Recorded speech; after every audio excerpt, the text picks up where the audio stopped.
Hello,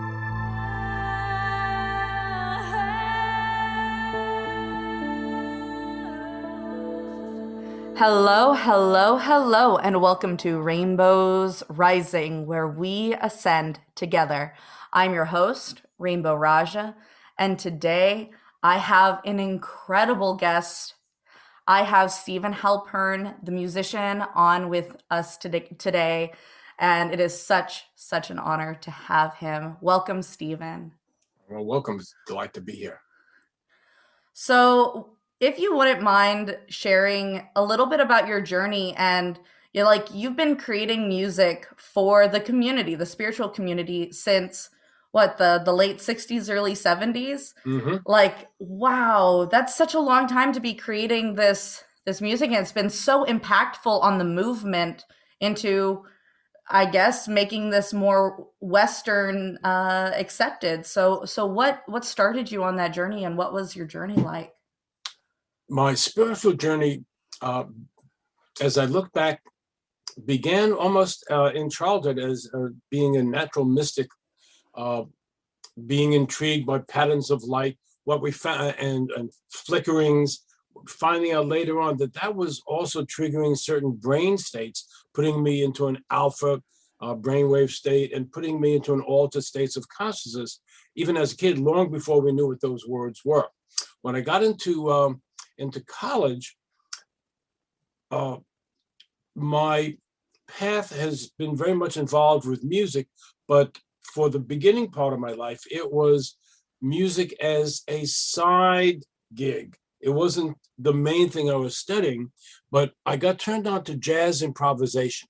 And that was one of the first times that lights went on in my head and say, that's for me, that's tapping into that creative energy, which maybe we didn't recognize as being spiritual, but it was something that was so much a magnet to me that I had to pursue.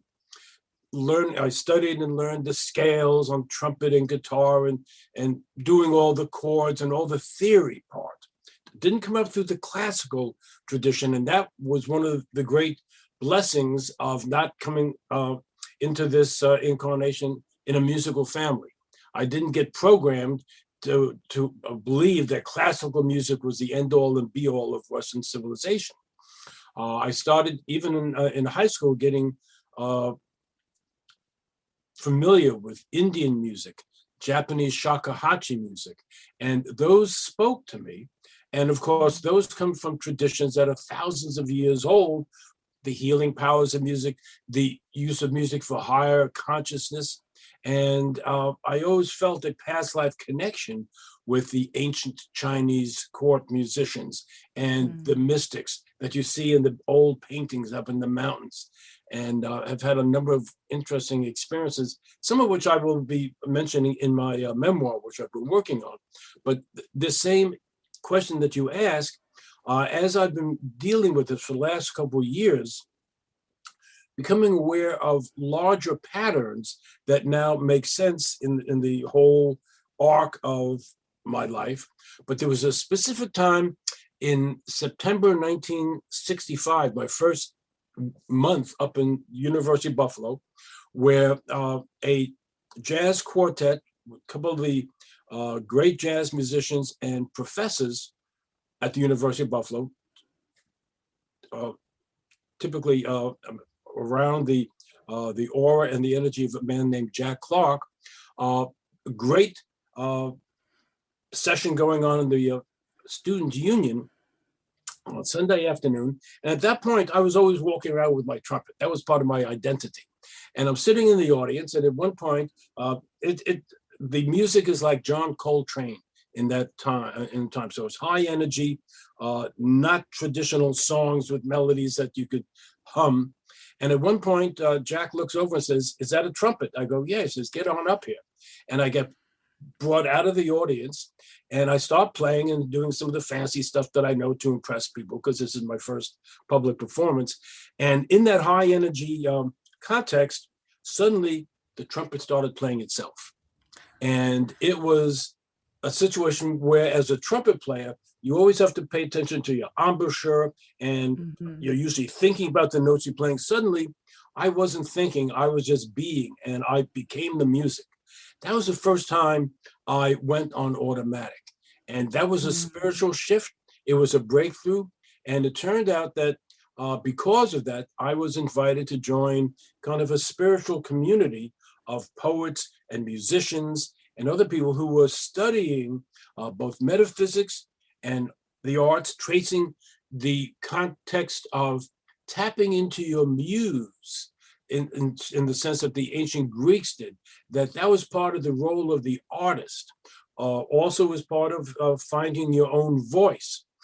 So that Mm. was my context within my musical studies. Well, I originally thought I'd be a dentist, and then I thought I'd just be a sociology professor because I was now in the sociology department and would do music on the side.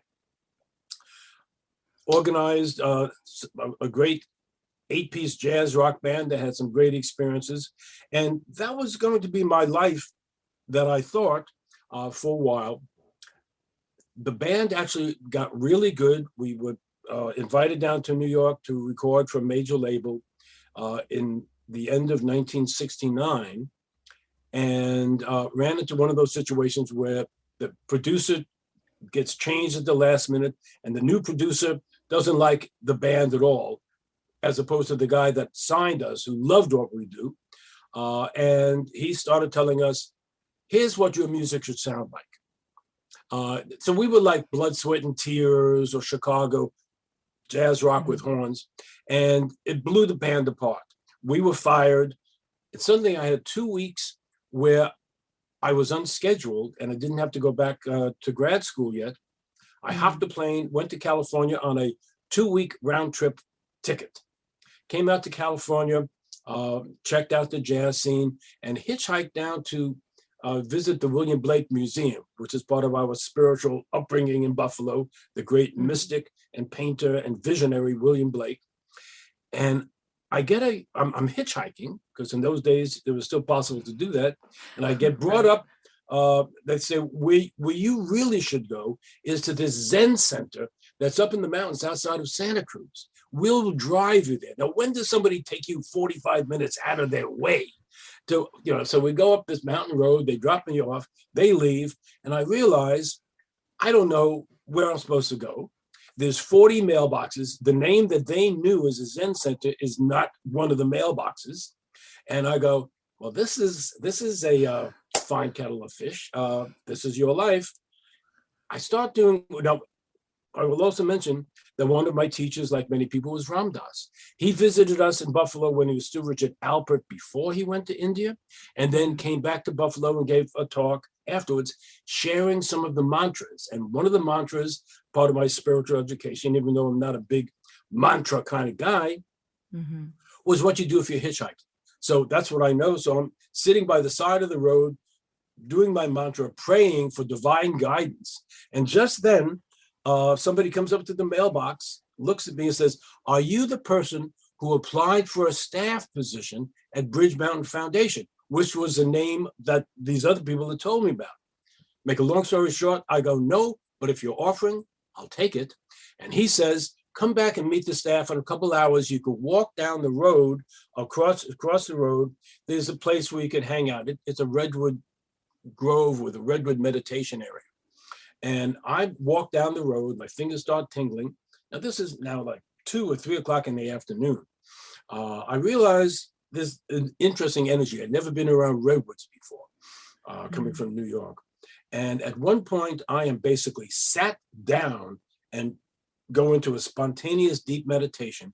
And in that meditation, I start hearing this new music. Now, what I Mm. didn't mention is back in college and in the grad school program that I had set up, I was creating an independent study program to look at cross-cultural manifestations of healing music for higher consciousness. So I was Mm. reading about that and doing the literature searches. It was all very much left brain. Suddenly, in my prayers and in my vision quest, I'm hearing music for the first time in my head. And I hear the voice says, this is the music that you've been seeking to know, the music that's kind of the contemporary manifestation of the ancient music of China and Egypt when music had these powers. Your job is to take this out into the world. So this is now middle of November, 1969. I have no money. At this point, I think I'm still going back to graduate school. So I go, okay, well, this will be an interesting new thing to add, but I don't play keyboards. I don't, what is this instrument that I'm hearing? I go back and meet the staff, and I go into the wrong building. There's nobody there, but there's a piano. And I sit down, and in trance, I start playing. And about 10 minutes later, I hear somebody cough, and I look around, and the staff is in the big recreation room where the workshops are, because that's what goes on every weekend. And I get hired. They also say, we love what you're doing, but we need somebody who could cook for 30 people on the weekend. Have you ever cooked? So, of course, I've never cooked for 30 people, but when you get asked that question, you say, sure, I can do that. Absolutely. I knew how to cook 3 meals, and I just managed to, make it 10 times bigger than I ever had. It was a success. I got hired, and I called up Buffalo, said, I'm not coming back. My life changed. And that was the spiritual breakthrough that began the rest of my life. Now, because this place was what it was like Esalen Institute, except smaller. It was actually considered the sister organization of the big Esalen Institute down at Big Sur, which was the leading human potential center in the world at that point. All the leaders of the new consciousness and meditation and humanistic psychology were there. And every weekend, the leaders of the field would give workshops either at Esalen or Bridge Mountain Foundation. The staff would say, you got to listen to this guy's music. It's amazing. I play on the piano and they say, yes, very nice, very nice. And then the third weekend there, Dr. Stanley Krippner is there. And he says, yes, very nice, but if you want to be taken seriously, he's a scientist, world famous scientist, you need to do biofeedback research. You need to do research to prove that something's different rather than you thinking this is great meditation music. We see that it is, but we need to see some proof, scientific proof. And I go, okay, so I have no money. I'm no longer in a graduate program. What am I supposed to do? And Dr. Krippner says, well, as a matter of fact, I have just become the co-director of a new program, and we have a biofeedback center, and we would love to have somebody like you do research on music and consciousness. So it was just from these split-second meetings where you realize you're living a spiritual experience, and it's really happening. It's not a movie. If you saw this in a movie, you go, I can't believe that's a coincidence. I mean, if I had showed up at the mailboxes 5 minutes later or 5 minutes earlier, that guy would have been there. He would have gone back to the thing. I would have been stranded. I would have been back in Buffalo in another week. So I'm aware that something magical is going on in my life. I don't know what it all is. At that point, there is still no independent studios where a musician can record music if you're not signed to a major label. So there's a couple of years where I'm just doing private concerts and people saying, well, this is wonderful music. I'd like a tape or I'd like an LP to have at home. And I have no way to do that. So that's going on for a couple of years. And I teach a couple of courses at college, and I am a music specialist in Palo Alto in the school district. And then at a Christmas party, again, because I'm still a good trumpet player in those days, I'm sitting in with the band at a Christmas party, and somebody comes up and says, you're pretty good. Do you have an album? And I go, no, I'd love to. And he says, well, I just opened the first studio, and I'm the manager of the first record pressing plant in Northern California. What are the odds? So I said, when are you opening? He says, next week. I said, I'll be your first client. And I was his first client. And I go in and I play the music that became the music of First Spectrum Suite, and then now what is called Chakra Suite, because that's what I was doing in my meditation concerts and the groups. I would play music that would come up through the 7 chakras, and through the use of sound and color, help people balance their nervous system balance, their brain waves balance, their electromagnetic energy fields. Now, as part of that, and as part of my graduate research, I also did not only brainwave research, but research using Kirlian photography, which photographed the aura, which was the state of the art. Unfortunately, the other side of that was because it was a state of the art, when myself and the other scientists would take this information and the results to newspapers and magazines and TV, they said, aura? Chakras? Chocolate? What flavor? We don't know about aura. That's, Woo woo-woo. woo. Right. Yep. Yeah, I heard that a lot. So they said, thank you very much. We're not interested.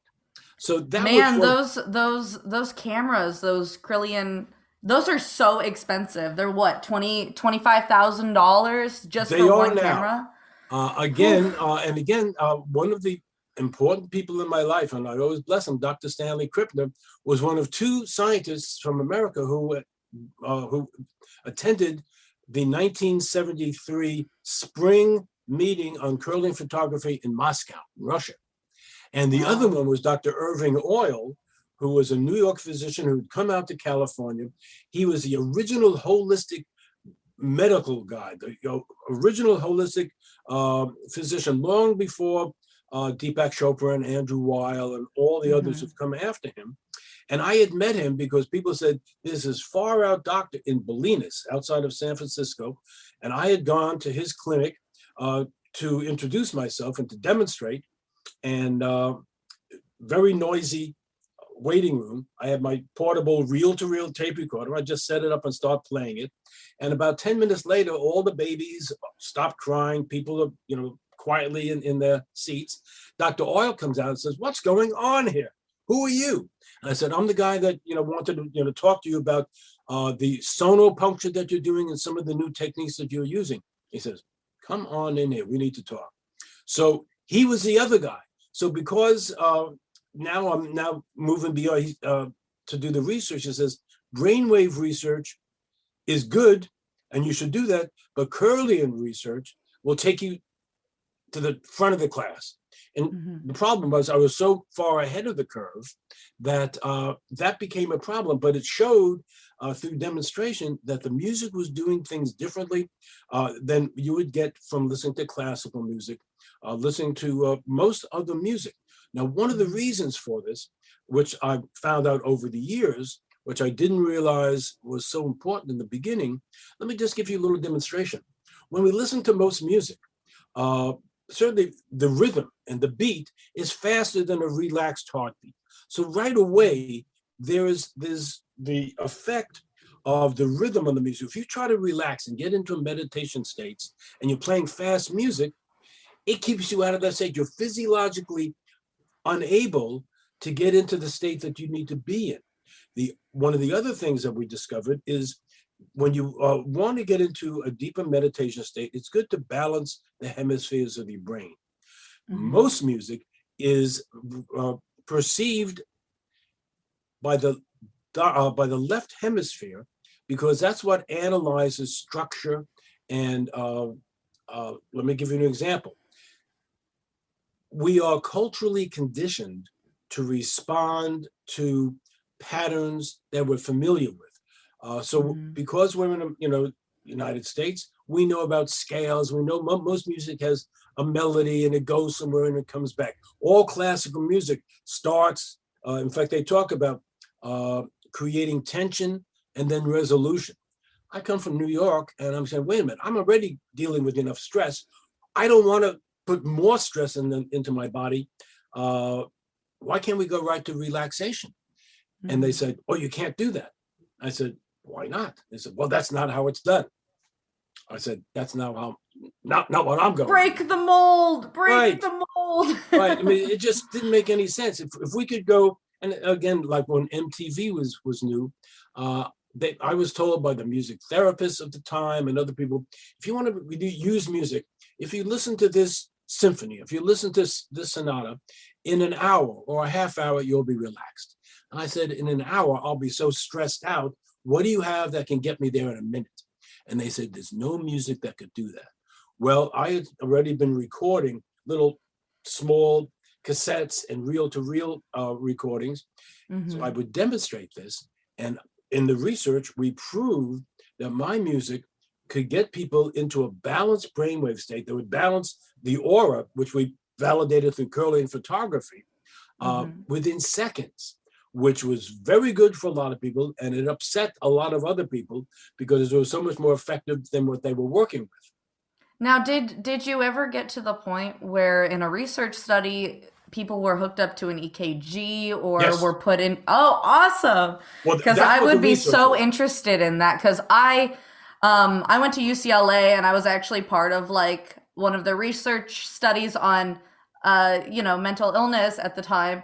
And when I started, I was like not balanced at all as a human being. I was getting channeling a lot of information from a lot of sources and it was not the best. But then when I started doing Reiki, they were like, "What happened? Your brain is completely different. What are you doing different?" I was like, "Reiki." And so, I mean, I'm super interested in hearing how that happened because I know there's still a lot of controversy on even Krillian Oh, yeah. photography. Like people still to this day kind of are like it's pseudoscience is what they call it, pseudoscience. And That's right. That's what I they I call it. love aura photos. I've had a couple taken and I know I've had one taken before I did a meditation and after I did a meditation and it's incredible what it's able to pick up. It was able to get pictures of my guides. It was able to get pictures of my unborn baby. Like it's incredible when your energy is stabilized, when you have created like a really balanced field and you call in your team like that those the photos come out incredible. Exactly. um yeah. And again, as part of my graduate research program, and the program I was invited to be part of, the Humanistic Psychology Institute at Sonoma State, I was the only one out of about 100 people who was doing research. Everyone else was wanting to become a marriage and family counselor. And I said, that's not what I'm into. I'm into using humanistic psychology to understand all this other. Now, before I come back and talk about the equipment a minute, here's the example uh, on one level that most people can understand. If we take the simple phrase that I'll sing, watch what happens in your body, in your breathing, in your chest center, and in your mind as I sing the do, re, mi, fa, sol, la, ti, and I don't complete that phrase. You hear that in your head. You're holding your breath. Most people do. Yep. And you can feel the tension in your The body. spike of anxiety. Yes, please finish that scale. Well, the music that I've been working with Mm-hmm. isn't as predictive in that sense. It's more open-ended. It's more floating. It harkens back to ancient Chinese music, what we Mm-hmm. believe might have happened in ancient Egypt, but it's working with pentatonic scales more than 7-note scales. So it's more open-ended. The tones of the instruments that I use, this Fender Rhodes electric piano, which was the instrument that I heard in my meditation before I knew it was invented. So when I first saw it and heard it in person was in fact at a jazz club that the band that I was in was opening for the great jazz musician Herbie Hancock. He had one of the very first. And I'm talking to somebody with my back to the stage during the break, and he starts playing this wonderful glissando, and I basically have an out-of-body experience. And I go up and say, "What is that? What is that instrument?" And he said, "Well, this is the new, Fender Rhodes. Miles Davis told me I have to play it and on the album." And I was in love. And I knew that that was the instrument that I had to get. And I had to save up money and trade my second guitar and my trumpet to get that.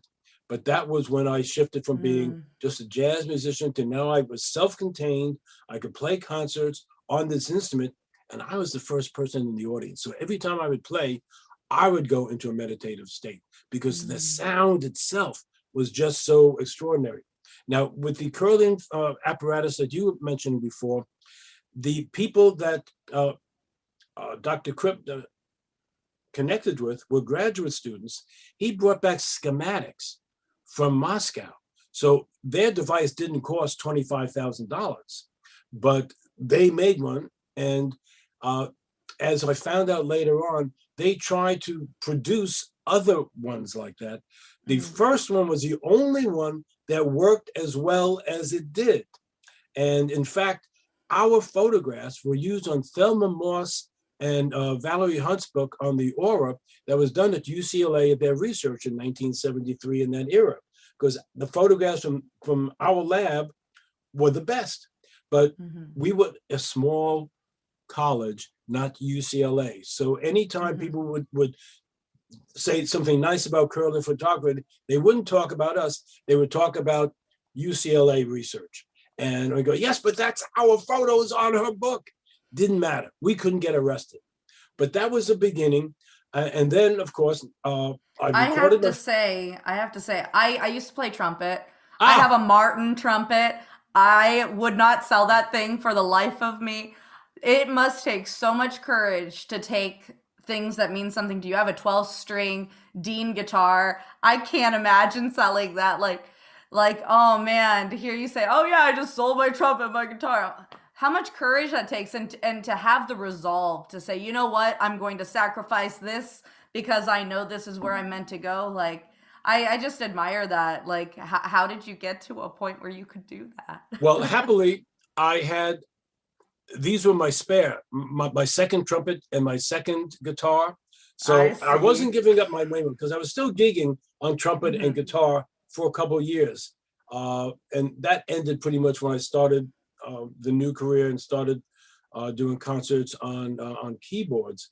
But that's how I did it, because I was still subscribing at that point to the starving artist state of mind, where you have to really, suffer to be a good artist.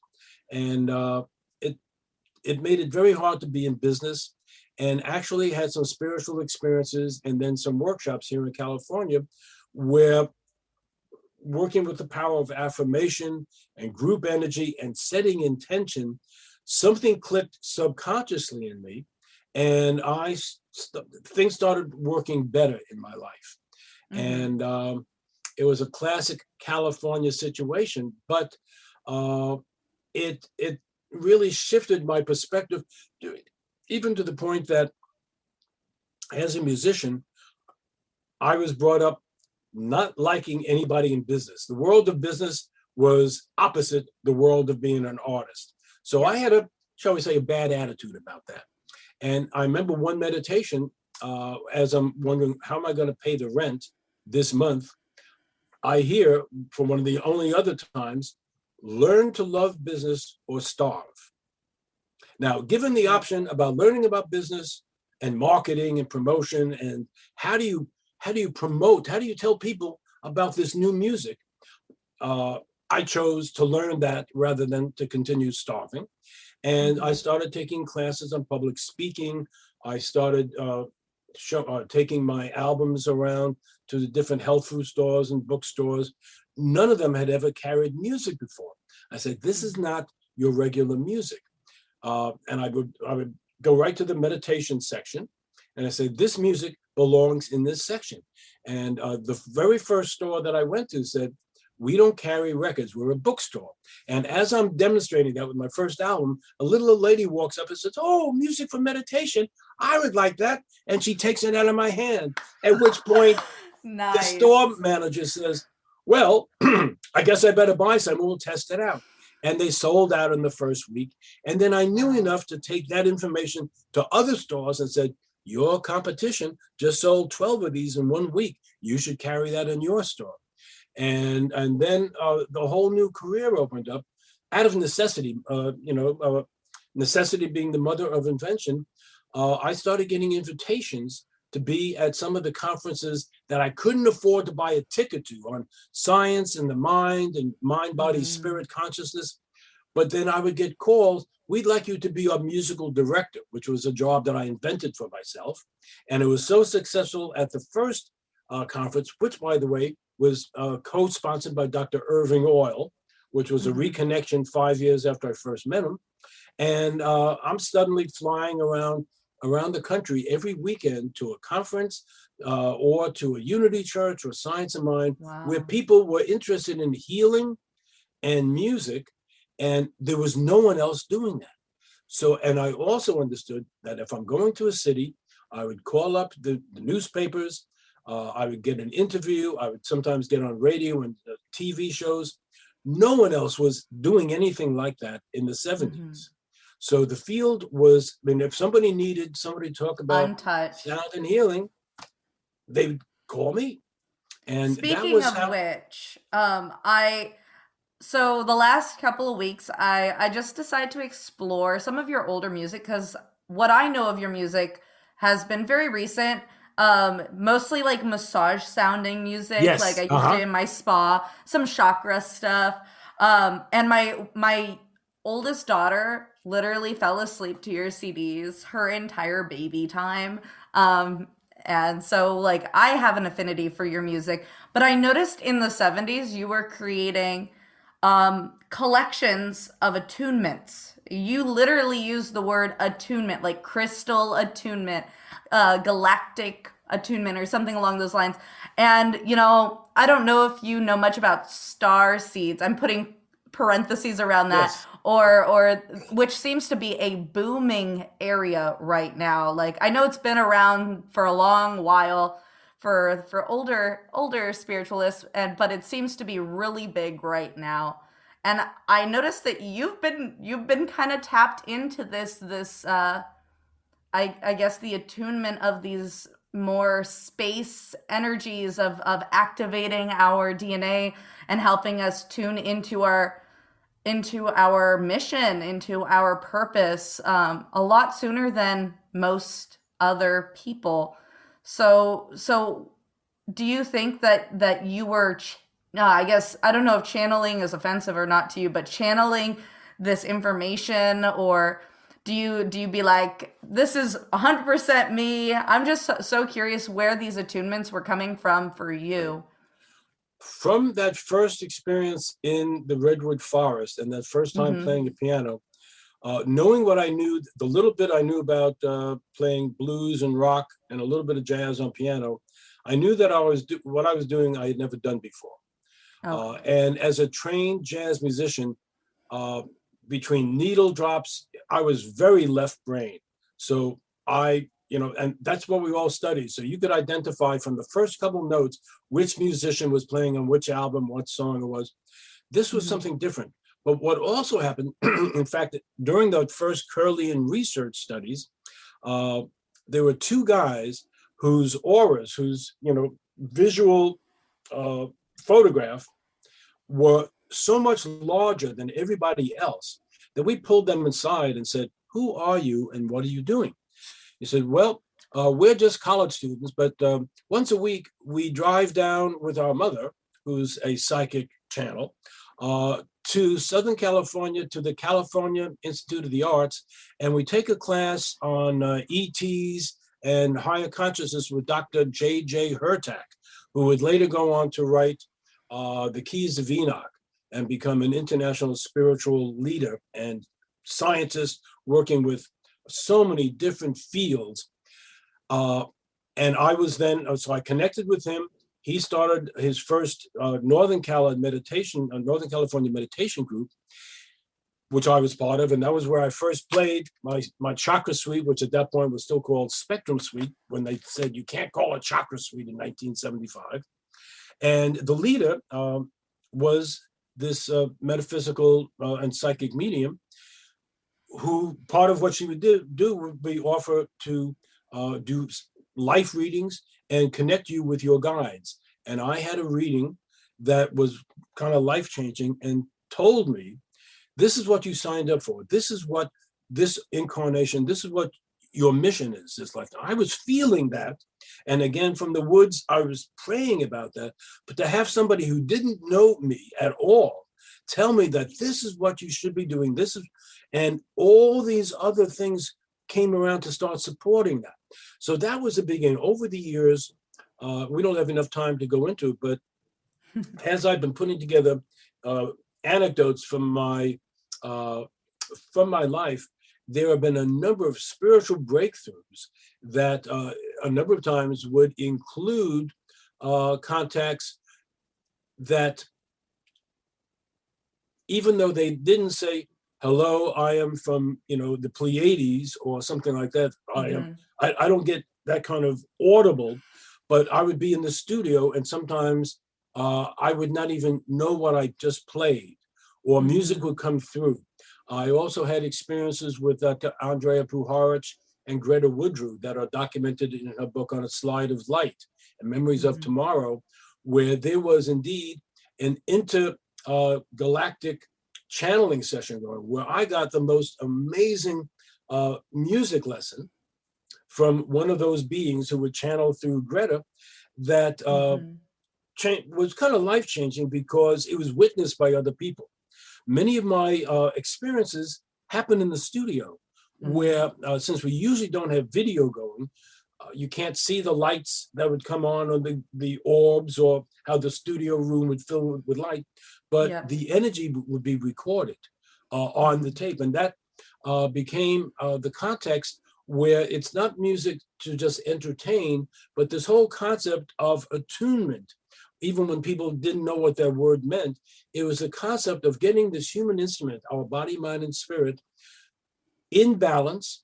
I've been talking about my music being and working as a tuning fork, right, for the brain, a tuning fork for the chakras. The very first album was specifically using the keynote frequencies of each of the 7 chakras, which relate to each of the 7 colors of the rainbow, which relate to each of the 7 notes of the scale. Now, I didn't invent that. That's been known for hundreds of years, if not thousands, but nobody put a soundtrack to it. That's what I did in those first programs with Dr. Hertak, and that's what I did on my first album. And I thought that was what I would do, and I would go back to being a teacher or something else, and it was going to be a small thing. Well, the album started taking off, and people would say, well, what's your next album? And I go, I don't know, I haven't thought about that. And well, from some of the books, if you have a 7-member scale for the chakras, there's a 12-member scale in the chromatic scale, which relates to the 12 signs of the zodiac. So my second album was called Zodiac Suite. And didn't get a chance to do research on that because I was no longer in grad school, but that was the beginning. Why would you need to when you have all these beautiful guides who come and provide the information to you? Well, that's part of it. It was mostly for the media, and even with that, it was still very hard to get a lot of media interested. But in 1991, I got a phone call from the producers of 48 Hours, which in those days was a prime time TV show. Yeah, that's a big deal. I know 48 Hours. Right now they deal with murder mysteries a lot, but back then they had a lot of fascinating programs, and very uplifting programs. They used to be so focused on things that made you feel good, good. Like people who out of the woodwork have these inspirational stories. And yeah, I noticed that too I don't watch that show anymore, but when I was younger. But back then it was something. And they said, we want to interview you, and we're doing a program that's going to be a respectful overview of new age alternative healing modalities. And everyone says, you're the #1 guy, so we need to interview you. So I said, fine. And we want to watch you also in the studio and watch you compose a new song. So I agreed to do that. And they come to my house and we do interviews for hours. Then we drive down to the studio and I record a new piece of music. And then I show them how I can make it even more powerful by adding brainwave entrainment tones to fine tune their brains. And they said, well, sure, show us. And they were blown away by the difference that they could feel, even though they didn't necessarily hear. The notes were all the same, but by adding these sonic entrainment tones that really subconsciously work with the brain, automatically, we can shift your brain into either a deep alpha state or going down into theta state or put you asleep. So I'm ready to make a breakthrough into national consciousness, introduced the concept of brainwave entrainment to America. And I was, it was one of my most articulate interviews ever. The cameras are going. And when the show finally aired, it was delayed by the Gulf War. But when it finally aired, they showed like a couple of seconds of them getting ready to meditate using my Tibetan bowl. And then they go to the studio. They left out all the great interview. We get to the studio. They show me loading my keyboard onto the keyboard stand. They don't show me playing it. I mean, it was ridiculous. And of course, when we have film of the producer and the host saying, "Wow, I could really feel this. This is going to zone out America. This is going to be great." None of that got on there, and they wouldn't give me any of the footage.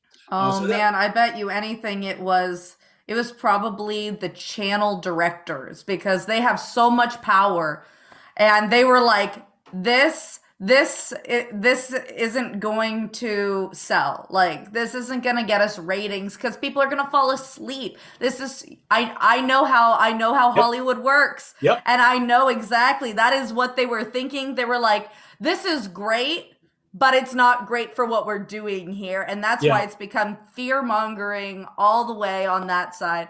Oh man, that must have been such a blow. Like, not even to like an ego degree, but to a personal, like, passion degree. Right. Like, I mean, I feel so, I mean, I know that was forever ago, but Right. I feel for the loss there. That would break my heart. I I'm am so sorry sure that my happened to neighbors you. heard me screaming down the block. When that happened, I am just, tearing my Livid, hair out. But man. there it was. But that was what we were doing, and I would do albums with nice names like Dawn and Eventide, and they hmm weren't selling really great. Yeah, you And probably had to you had to compete with that girl that did in the 90s did all that. Oh, it started with Enya, an E. Enya, yes. Like that's doing those like Dawn, yes, Eventide. That you had to compete with her, and that's hard. She has a gorgeous voice. That would be hard to yes, compete with. and a lot of money, and kind of the country where she lives behind her. You find out that some of the people that we know about had a lot of certainly in the 80s and the 90s, when people like Yanni and Andreas Vollenweider came out to the public, they were very well funded. In Yanni's case is when he got together with Linda Evans. In fact, Yanni and I were the two people focused on in the 48 Hours program. They said, we want to show the entertainment part of New Age and the serious scientific healing part. Mm. So there was always that dichotomy. And I accepted that what I was doing was not really fancy, was not ego. When I was a trumpet player, I was getting lots of, credit as, being a hotshot trumpet player. There was a lot of ego, all the jazz Yep. musicians. And it was like, if you're good and you're allowed to have and they said, it's not ego if you could back it up. Yep. We were all practicing 8 hours a day, and I was able to sit in as I did with a lot of different people on trumpet, just out of the audience, or just I would know somebody, and he said, "Oh, back in those days, you could sit in with the band. Now hmm everything is much tighter." Yeah. But that was what it was, and starting in the 2000s, I said, well, I've been talking about brainwave entrainment for years. I'm just going to put that in the title. No one has done that before. So I did hmm an album called Deep Theta, and I did an That's the album. one. That's the one that my daughter, like her, like from the womb. I Yes, been using that one. That one is so good. It literally puts me, my partner, my kids to sleep in like less than 5 minutes. It right. is so relaxing. And I've had like just meditating with it. I do like shamanic journeys with it, and it's really incredible how you can really zone into your everything. Like whether your goal is to zone into your body and to work through tension that way, or like on a meditation level, if you have a goal, oh, I'm gonna go and hang out with my spirit guides. Right. It facilitates the perfect space to do all of that. Your music is really unique in that way that it does create this container for the listener to be what they want to or need to be in that moment, whether it's going to sleep or going on a crazy healing journey for a client. Like, I have utilized your soundtrack in a multitude of ways that have been fundamental in me developing my different modalities and for me to like really discover my own healing techniques. So that's the CD that made a huge difference for me. So like on a personal level, thank you You are so so welcome. much. So let me give you and our viewers a little bit of behind the scenes work on that.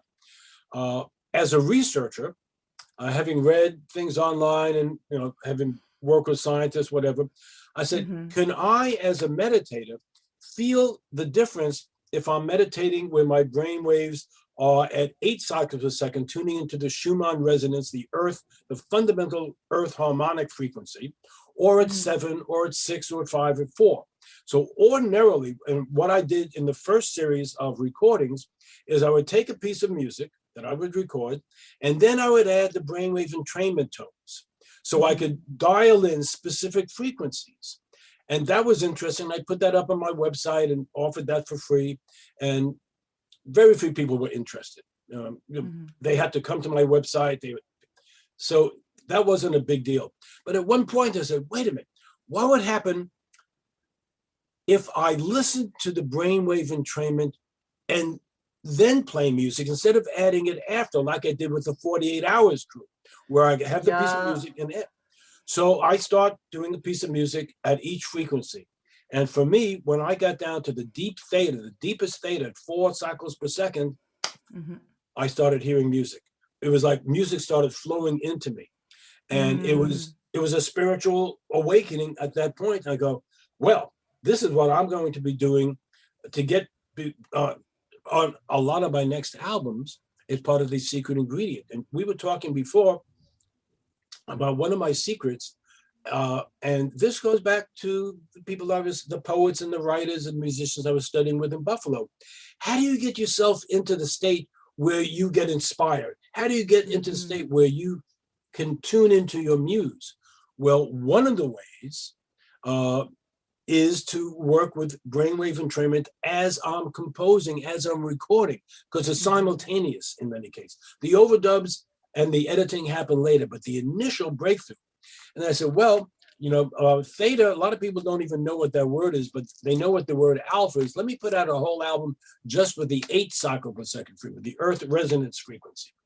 And this is the album that somehow got nominated and almost won the Grammy nomination in 2012, which was a great breakthrough.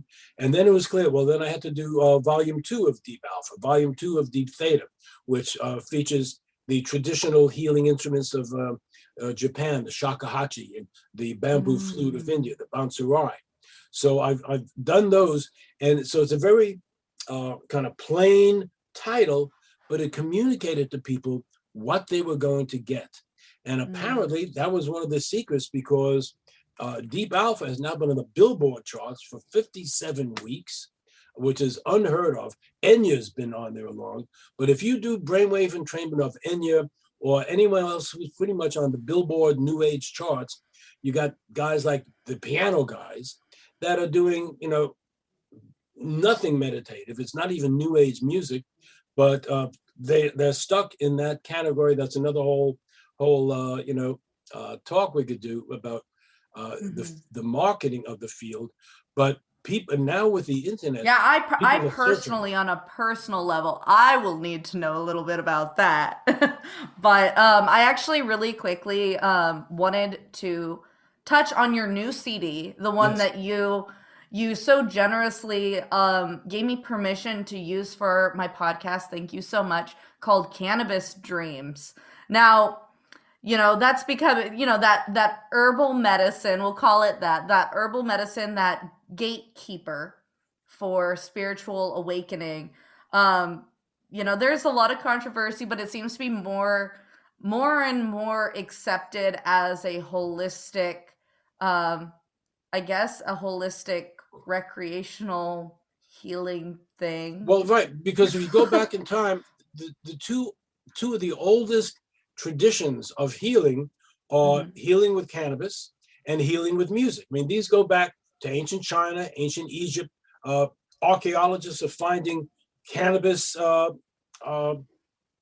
remains in many of the temples in Yep. China. And you see pictures in Japan and China of marijuana leaves. I mean, that's not there by accident. So I this was, heard they also found it in what they believe to be Jesus's tomb. There's I've heard that still, too. Yes, yeah, yeah. that was the They had sacrament. tubs of the dried leaves of cannabis that had dissolved into more of like a like dust, I guess, and entire tubs of cannabis oils, which I thought was fascinating Of because then he anointing his was. feet. Yes, yes, and when he was doing healing on other people, that was something he was using. But we don't hear much of that in the religious community. But I watched an entire documentary on it. Oh God, it was definitely over 10 years ago. Like it was. Oh man, it was a really neat documentary. I hope people look it up if Right, things you like on the haven't seen History it. Channel, they have a lot of programs about that. The Hmm. Forbidden Bible, and there's so many things that have been taken out. So what if the wafers that you get in church now were originally little marijuana cannabis wafers, so that you'd really get an experience of attunement? Of course, you can't control that, so they had to Yeah. change all that. Well, if you go back in ancient Greece, there were the rites at Eleusis that were using what we think now are the magic mushrooms, or a Hmm. version of LSD from the ergot of rye, a mold. Hmm. But people would have altered states, and that was the original true religion. There's a new book that just came out talking about that. There's been so much suppressed information. Well, I was again at the University of Buffalo. One of the people that was very instrumental in the whole field of legalization of marijuana was Dr. Michael Aldrich. He was one of my mentors and one my freshman English instructor, and he Hmm. shared with us some ways when you listen to music. If you've had a little something to smoke, it can enhance your perception. Uh, Hmm. Many people have Or experienced shift that. it. Shift it. Yes, exactly. So this was when a lot of musicians were doing that, and there was a concept of tuning into where the musicians are when you're listening. But Hmm. because it was not legal to talk about it, and by the way, I want to make sure that I'm clear. Not all of most of my albums, I'm not smoking when I'm recording, but there are No, some. I would assume not because I mean I've listened to a lot of your music and I can tell how lucid you are, and I feel like this one was more inspired by just the power of the actual medicine of the plant. I've been called to plant medicines recently myself, and I noticed that this is becoming more recognized. Yes. And it's not just with hallucinogenic plant medicine. It's also like working with like Palisanto or working with like actual flowers. I recently was working with iris and bleeding heart flowers. Mm, And so, I mean, I listened through your whole album. Am I saying that word right? I always say it wrong. yep. Album. And I was not under the influence of anything, but it's almost the same vibrational frequency of it. Of like I mean, I could feel it. I could really feel it and tap into that feeling in my body. I was like, this is really incredible. Like, I am listening to music and I'm getting almost a residue A of it. contact And high.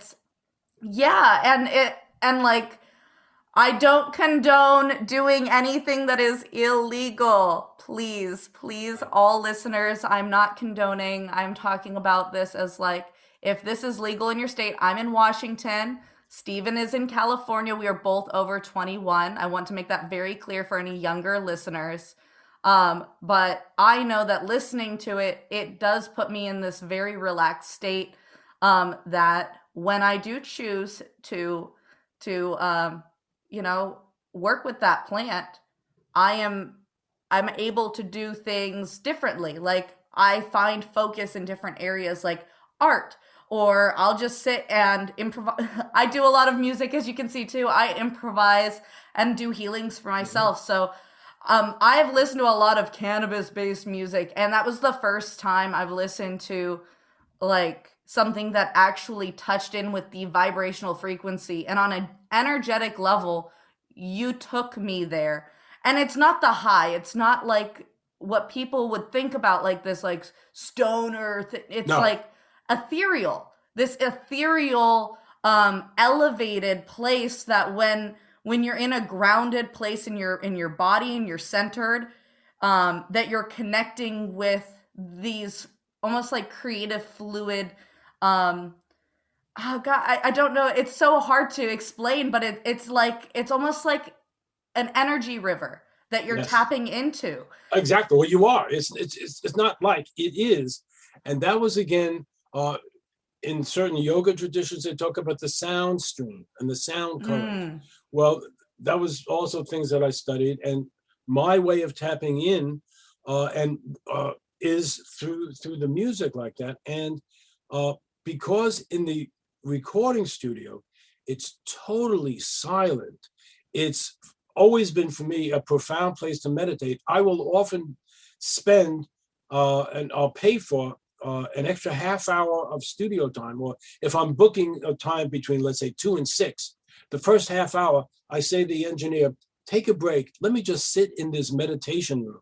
And they look at me like, meditation room? It's a recording studio, but it's completely soundproofed. And in that state, I go into my state. So when Mm. we start the machine, the tape rolling or the computer on, uh, very You're early in the on in the zone. 70s, even though they said, this guy's weird, he eats funny green food, it's called spirulina and chlorella. Uh, he pays us to not record. We get a break, we get paid for doing nothing. But so they loved me. But then he said, but when he starts playing, he doesn't make mistakes. He gets an album done quicker than anybody. And that was then getting respect. And then in the early days, you could put out an album of a solo instrument, or we did a lot of duos and trios. This last album, I was looking at some of my tracking sheets. I've been working on it for over 5 years.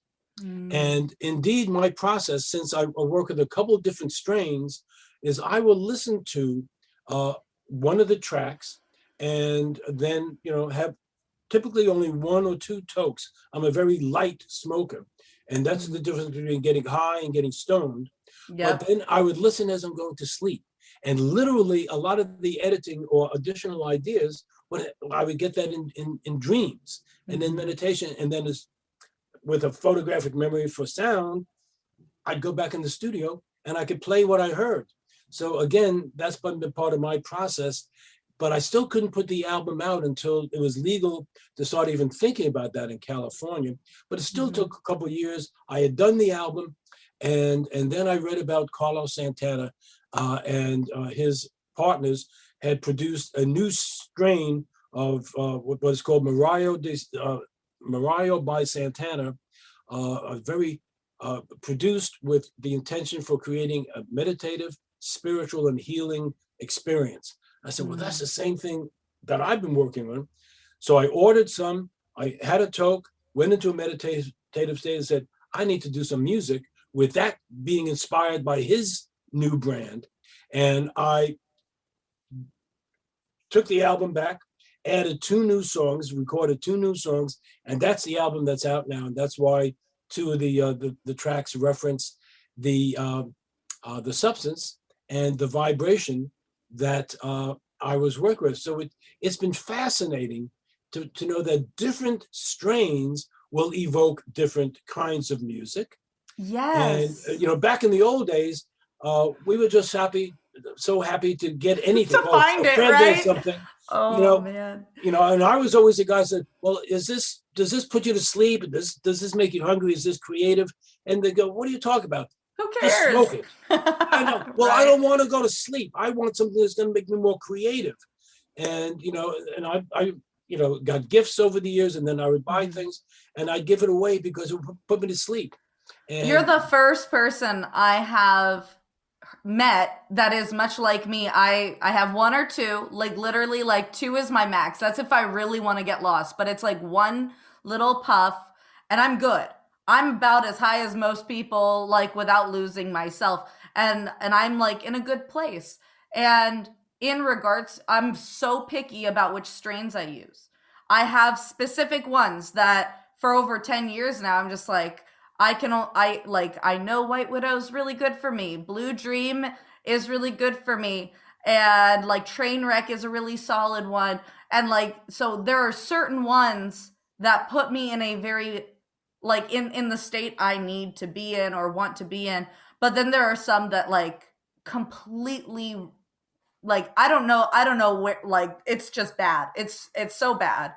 Um and you're the first person that I've met that has a very similar interaction with this plant medicine where it's like very specific and like I remember every strain that I've had in my reaction to it and like I can tell you where my mind goes on a certain strain. I can tell you where my energy goes on each strain, whether it's a hybrid, whether it's a and it's not like I work, I never was like a smoker. I wasn't like mhm. that. But I remember like in my body. And so when listening to your music, like I can feel so like there's one or two songs that feel very Maui Wowie, which is more of like this like I guess it's kind of like the beach the Beach Boys kind of energy, I guess. That's the best way for me. I'm sorry, that's the best way I can describe it. But it's this like really laid back kind of like beachy vibe. And then I don't know if you if it was I don't know what strains you had, but there was a lot of like Blue Dream feelings kind of woven in a little bit of um like Pineapple Express, a little bit, not a lot, but like I could feel different parts. I don't know if this makes any sense to you. I Well, feel a it little does. crazy. It does. And one of the things that I've also noticed, and it's the same thing with health foods, Hmm. with vitamins, there are, all the different manufacturers try to keep their formulas the same so that you Hmm. get the same stuff. If you're taking a vitamin C pill or some, uh, mugwort or some, Hmm. but with cannabis, it's hard to grow stuff that's always the same. Yeah. And that, nowadays, the growers are getting so sophisticated, they can pretty much get you the same stuff. But I know over the last 25 years, if I got something from a friend or from somebody, before it was legal, and I said, wow, that was good. I could go, I go back, and the next time they gave me something, it was useless. And that Yep. was so frustrating for me, because part of me that's the researcher was I want something that's repeatable, Yes. demonstrable, and enjoyable. Right. Music is the same. An album is always the same, and that's the beauty. The beauty of it is that when you know where it'll take you, you can get there within seconds. Again, Yes. rather than taking 20 minutes or an hour, uh, as a early on in the 70s, the concept of being a type A individual versus a type B. The type A was the racehorse. I was always the racehorse. Now we have the concept of adult ADHD.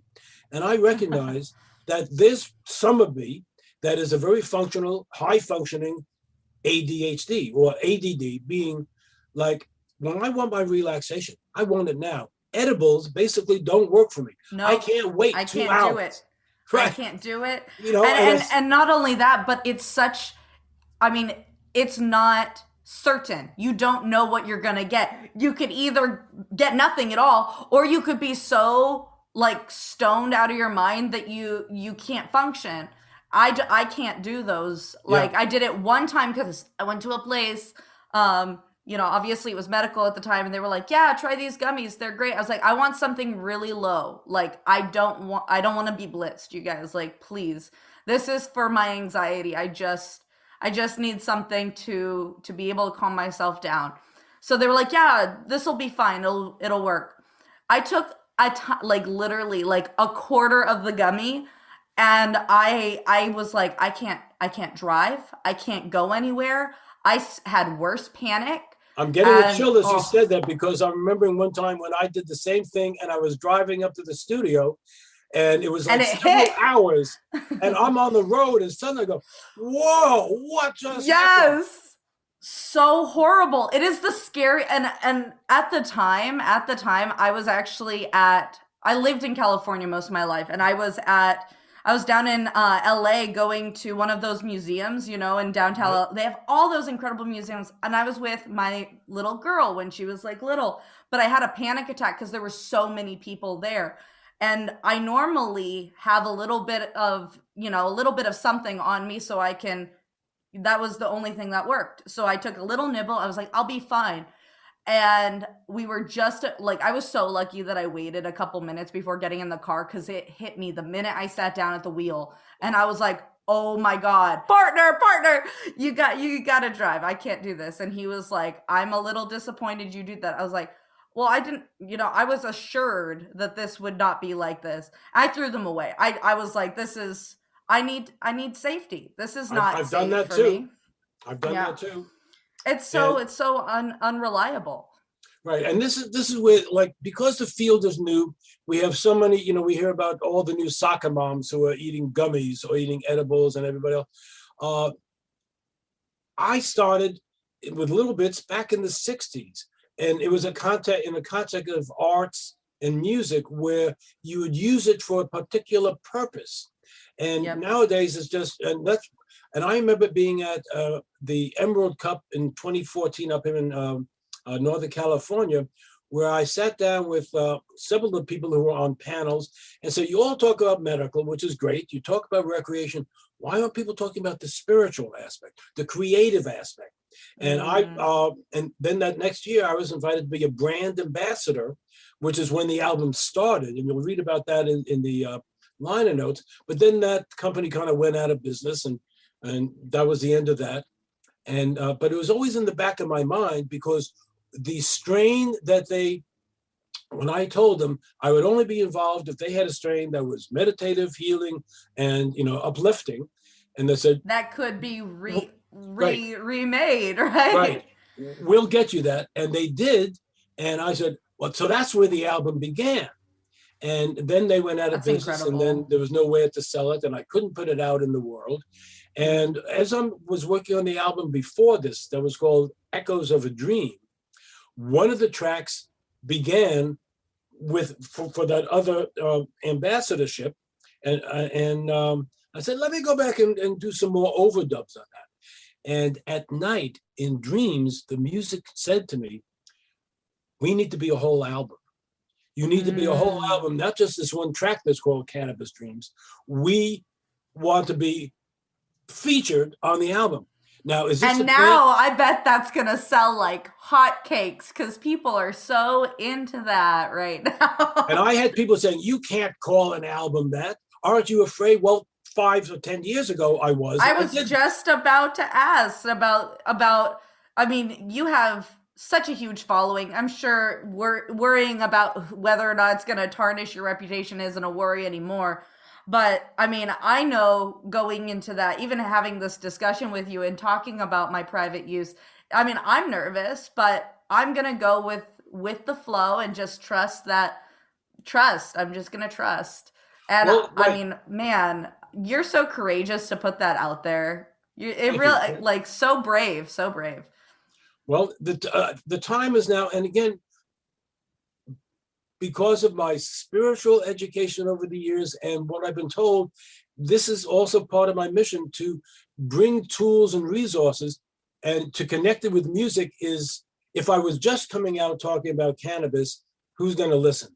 But because Mm. it's been integrally related and we could hear the results and feel the results. This is not just armchair book reading, which is where I began. I was a left brain. I read books, but I wasn't having the experience. And I kept praying, I want to have the experience. And I started having the experience. And then it's like, I want to share this with others. What is the best way to do that? So because my persona and now with streaming music, my music is now heard all over the world, so much more with everyone who's part of the streaming revolution. For the last 20 years, we would see the sales of CDs shrink and shrink. And when streaming started, I was getting royalty checks of 32 cents a month.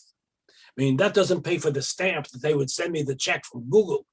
And now it's turned around, and people write me, or they'll tweet or say, I used to buy your albums and I have your albums from 1980. Now I have all your albums, but I don't pay for any of them. And 10 years ago, that was a problem because I was getting nothing coming in. And they said, because I could stream all your music on Spotify, or I say, hey, Alexa, play some Steven Halpern, or, a particular album. And the beauty of that ties in with one other concept I want to share with you.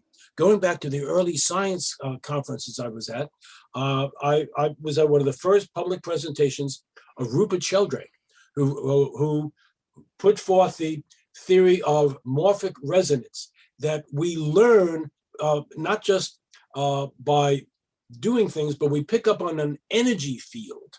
And breakthroughs happen because we are sensitive and attuning to the information field out there, because that sets up what's called the morphic resonance.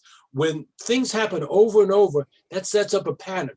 Well, when people listen to the most played track that I have is track 1 of Chakra Suite. Again, it used to be track 1 of Spectrum Suite, but then I got the proper name back on it.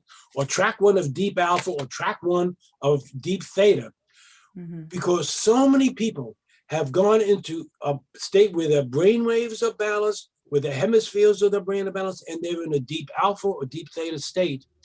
That makes it easier for new people to get into that state quicker, because that's what the theory of morphic resonance says. That began back in the 70s.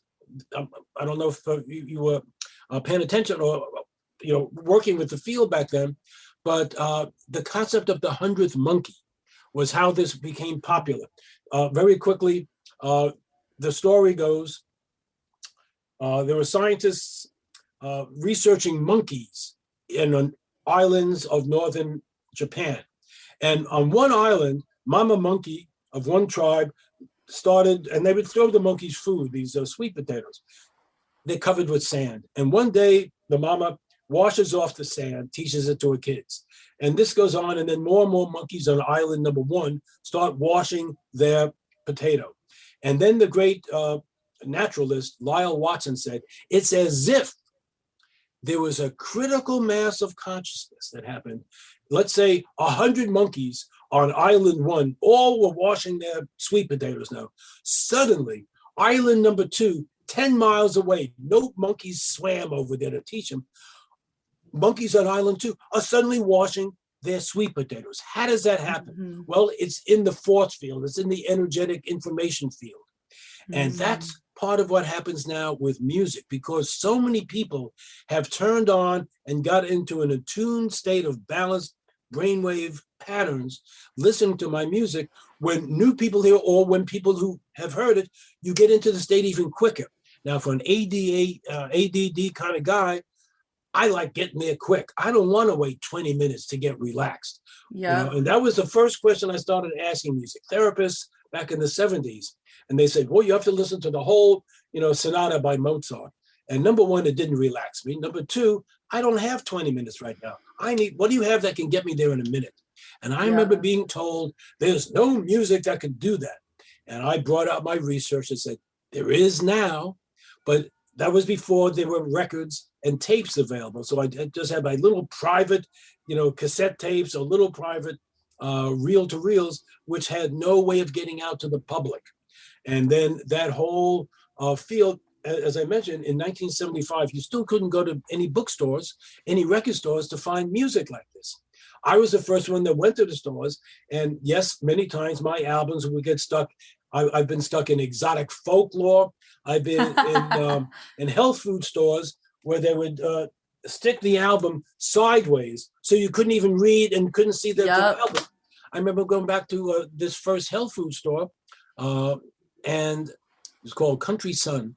And they said, well, your albums don't sell in our store. I walked around for 20 minutes trying to find my albums. And I found them between a head of lettuce and a head of cabbage. And it was sideways, so you couldn't even tell. I said, well, this is why they're not selling. Nobody could find them. Put them at the register. I bet you anything they'll sell there. And they did, and they did. And that was how I then started becoming a business person and learning about that. I also had to learn to do interviews and communicate some of these things. I also had to learn how to design ads and write ads, letters. I studied with people and I had some really good mentors. And I paid a lot of money to people who produced zero results and just were happy to take my money. So I've tried many things over the years. And over the last 25 years, I really got that I needed to, since I'm the one who knows the music best, I need to be able to put that into a context where I can communicate the benefits and what the effects are going to be, and then bring in the science. Whereas in the beginning, I would talk science and I would lose people. I actually had people that when I said, well, you know, your brainwaves, this, I said, what's a brainwave? Do I have a brainwave? Oh God, no. And I was speechless because I'm in the science circles where everybody knows about brainwaves. Mm-hmm. But you think about it, most people never get taught about this fundamental aspect of life, that our brain operates and pulses at different frequencies of electrical pulsations, and they all have different effects and take you different places. Well, I've always been someone who would want to share the new information. And over the years, I've gotten better and better. I listened to some of my earliest interviews, one of them, which was on the Tom Snyder show, the Tomorrow Show with Tom Snyder in 1970, I think it was 79 or so, which again just fell into my lap when I was in LA for another conference. And some of my answers rambled, but I learned from that and studied. And so it's been an ongoing process. I've written more articles on the healing power of sound, etc., than pretty much everybody else combined. In the early days, because I would go. You're the father of new age music, and so you being this, like, I guess, like the founder of new age music, like. I think we've talked enough. I think we've sold your music to the listeners. Yeah. Is there any way that these listeners can get a little taste of the changes that can happen listening to music? Because yes. I mean, it's beautiful, and they heard the intro, so they know it's pretty. So let me give you a couple of specifics, and everyone who's watching this. One of the other big secrets to alter your consciousness and to change state and to balance your brainwaves, which I learned in that early research from Itzhak Bentoff, who wrote Stalking the Wild Pendulum, is you take a deep breath and hold it. That is an ancient psychotechnology that every religion, every meditation technique will have some breathing patterns. Well, if you take a breath and hold it, your body shifts. It sets up a different pattern inside the heart and brain connection. Blood flows differently. So that's number one. Mm-hmm. Number two, as you listen to music, don't be multitasking. Take, even if it's just 1 minute or 5 minutes, on my website, for instance, even on Amazon, where they have the 30-second samples, but on my website, I have a minute or minute and a half samples. Or if you just go on YouTube now, there's lots of samples. Just be with the music, and you can enhance by even having your hands in a receptive mode to receive the music through the palms of your hands. That's palms up for everyone who's listening instead of palms watching. Up because we can't see it. We talk about if you're lying down, point your feet towards the speakers. That was a different kind of soul music. But now, of course, people listen with headphones or on their phone, and maybe they don't have stereo speakers. But you want to be present. That is one of the keys. And be open and know that you are about to receive a gift. It's not just background ambience. Yes, my music has been used a lot for that. I help really get that whole use of music as higher level ambience out into the world. But to really get the most benefits, be there with the music, breathe with it, and know, even if you're taking 1 minute, this is music that's nourishing you on body, mind, and spirit level. That is a wonderful thing to do. And for all those people who say, well, you know, I read these books and it says you need to meditate 20 minutes in the morning and 20 minutes at night. I don't know a lot of people who have 20 minutes in the morning and 20 minutes at night. I don't. So I've always been, how can I get there in 1 minute or 5 minutes? And I say to people, just like I say to myself, if you don't have 1 minute for your own soul, for your own spiritual and physical well-being, you need to do some other kind of therapy work, because everybody can take a minute out for themselves. And your body, mind, and spirit is so set up by heredity and by your genetics to shift into a higher state of resonance and frequency that you will feel the difference right away. If you put your hands together like this, you could feel the energy getting thicker between your hands. You could feel many times your head on your neck feels lighter as your body automatically shifts into a higher state of alignment. So this happens naturally. It's how we're biologically pre-programmed to go into these states of attunement. But most of our modern society is designed to keep us out of that. Watching TV, in most cases, whether it's violence or just entertainment, puts your attention out there. I say, put your attention inside. My music doesn't scream, pay attention to me. It's not coming from that ego aspect. It's coming from, here's something that's speaking to your soul. Just be present with it. This is music of being, not music of doing. That's how I compose, and that's how the music goes out. And because I am in that state when I'm recording, that gets transcribed and recorded and encoded into the music, so that when people hear it, they experience it, they get an extra benefit in addition to just the notes, which will also stimulate good things in the body, mind, and spirit whole system. So those are some of the keys to do. When you find something that you like and that works for you, come back to it. And I like things, whether it's food or anything else, that I could depend on, that I could count on. If I do this, I'll get, if it's a response that I like, I want to be able to do this and get the response I like. I don't want to be taking chances all the time. Always try something new. I'll try a lot of new things, but I also want tried and true. I like you know what I tell my clients about meditation? 5 minutes spent just breathing is literally hours taken off of those tasks you have to do later. Because when you take the time, like literally 3 to 5 minutes of just breathing, centering, grounding yourself, you are so focused, you understand, step 1, step 2, step 3, you're not distracted, you won't be scatterbrained, you save hours on other tasks when you take 5 minutes right now to meditate. And that is such an incredible point, that like it is efficient to meditate. You become more efficient at your life when you meditate. Yep. One of the great pioneers and people who's been promoting that for years has been Deepak Chopra. I mean, he said that very clearly.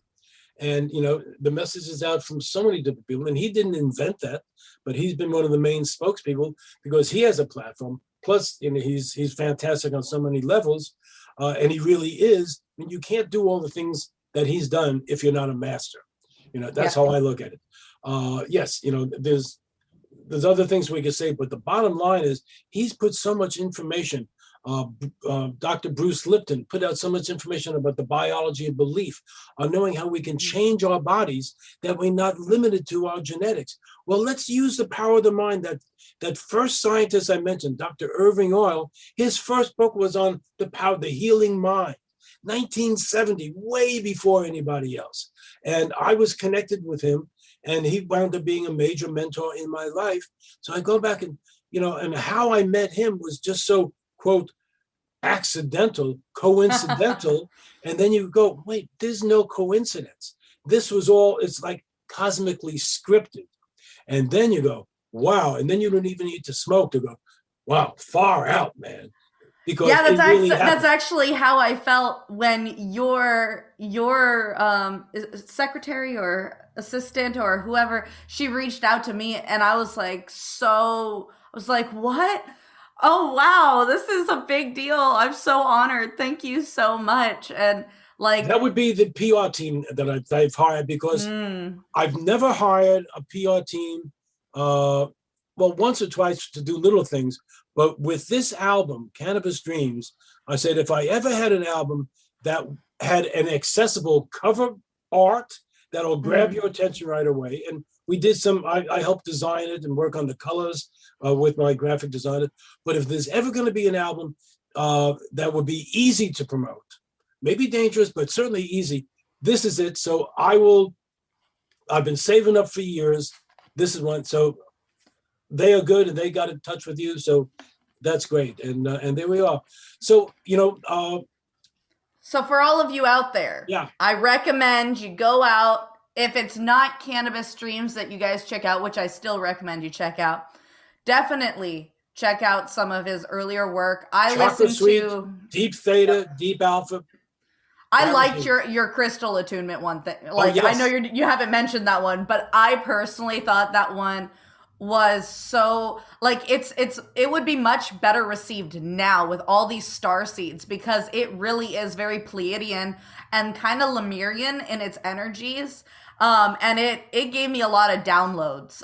So just so all of you guys who are into getting more downloads from your galactic family, the crystal attunement one, and oh god, there was like also kind of a star galactic sounding titled one. I can't remember, but it was super, super good. I've been listening to your music all week, and it's such an honor to have you on. Such an honor. And thank you for saying all of that. I was the first person to record crystal bowls. I was, in fact, in LA for another conference, and I met this very attractive woman, and we went out to dinner, and we're talking, and she says, "Oh, I need to take you to this meditation that I'm going to tonight. They have these new things called crystal bowls." So she took me to that. And when I heard him, it was like, whoa, I need to record these. Yeah. So I became the first person to record them. That was Crystal Suite from 1987. And I've done several new versions of the album. Crystal, they're now called Crystal Bowl Healing 2.0 is the most recent version. But these have the best recorded bowls. If you don't have your own set, this is a $10,000 set that I borrowed from Crystal Tones manufacturers. And in the studio, I was leaving my body as I'm recording. And then as I listen to as I go to sleep, they would change as I listen to them, which doesn't happen. So they're magical devices.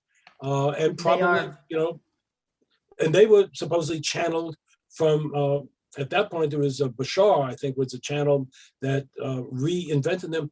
But ancient Egypt was using crystal bowls. We find in some of the temples and museums, they have glass and crystal bowls. So they knew that this technology, just like in ancient Tibet and ancient China, they had metal bowls where if you listen to the metal bowls, it'll go whoa, whoa, whoa, whoa, whoa. That's brainwave entrainment. That's what I call organic brainwave entrainment. There were so many things out in our environment that could get you entrained into a higher state of consciousness. Just be open and receptive, and then when you just make the shift, go, aha, I'm shifting. This is good. I'm going to take a moment for me right now. And that's what. Well, I hope our listeners take the time to find you. Find Steven Halpern. Right. YouTube.com, Steven Halpern Music on YouTube. Those are two easiest places. And of course, the streaming services, put up channels that I have nothing to do with. I have no control over it, but they have a lot of my music there. And however you find it, it'll work. It does. And I encourage everyone to go find you. Well, thank you so much for being on the show today. Thank you all who are watching, who are listening, who are supporting Rainbows Rising. And I'm so grateful for all of you to be here today. And yeah, have a wonderful rest of your day. Bye, everyone. Bye-bye, everyone.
Are you ready to ascend to the next level? This is Rainbow Raja, your spirit guide calling. Please be sure to keep all arms and legs inside your vessel at all times. I'm just here to remind you to take some time today. Support Rainbow's Rising podcast. Go. Join the Discord community. Check out the Patreon. Get some stickers, custom tarot cards. Check out the merch. The merch. You know you want to. Go connect with Rainbow Raja. Maybe even get a session. Who knows? Your support helps make this show possible. And she loves to support you. Help support her too. Once again, this is Rainbow Raja, your spirit guide, guiding you to your ascension.